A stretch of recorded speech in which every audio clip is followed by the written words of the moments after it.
എന്തിനാ ഭൂമിയിലേക്ക് കയറ്റിയേക്കാനാണോ? കണ്ടതൊക്കെ വീട്ടിൽ കാശാക്കുന്ന സ്വഭാവമാണല്ലോ. അയ്യോ, അങ്ങനെ വല്ലാതെ തെറ്റിദ്ധരിച്ചിരിക്കുന്നു. ഞാനേ സതുദ്ദേശത്തോടുകൂടി വന്നതാ. ഓഹോ, എന്താ ഉദ്ദേശം? കേൾക്കട്ടെ. അണ്ണന്റെ അടുത്ത് ജലമുണ്ടെന്നൊക്കെ പറയുന്നുണ്ടല്ലോ. ഞങ്ങളുടെ ചന്ദ്രയാൻ ഒന്നാണ് അത് കണ്ടുപിടിച്ചത്. ആയിക്കോട്ടെ, അതിനിപ്പോ എന്താ? എന്നിട്ട് അണ്ണന്റെ അടുത്ത് തോട് പുഴയൊന്നുമില്ലല്ലോ, ഒളിപ്പിച്ചു വച്ചിരിക്കുകയാണല്ലേ. എന്തിനാ?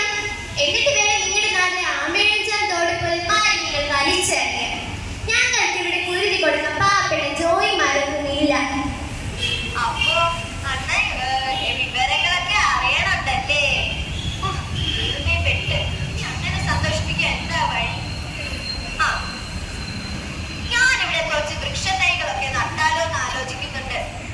എന്നിട്ട് വേണം അതൊക്കെ വെട്ടിമുറിച്ച് വലിയ മാളികകൾ പണിയാൻ അല്ലേ?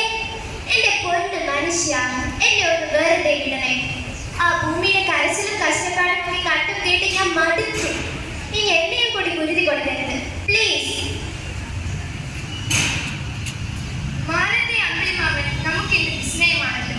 ശാസ്ത്രവും സാങ്കേതിക വിദ്യയുമെല്ലാം പുരോഗമിച്ചതോടെ കഥയായി പാട്ടായി കടങ്കഥയുമായി നമുക്കിടയിൽ നിറഞ്ഞു നിന്ന അമ്പിളിമാമനിലേക്കുള്ള യാത്ര യാഥാർത്ഥ്യമായി. Luna CS, Apollo programs, Chandrayaan 1, 2, 3 അങ്ങനെ ചാന്ദ്ര ദൗത്യങ്ങളായിരുന്നു. ഈ മനുഷ്യർ ചന്ദ്രനിലേക്ക് കുടിയേറി പാർക്കുന്ന കാലവും വിദൂരമാകില്ല. എന്നാൽ കരുതലോടെ വേണം ഓരോ ചൂടുവെപ്പും.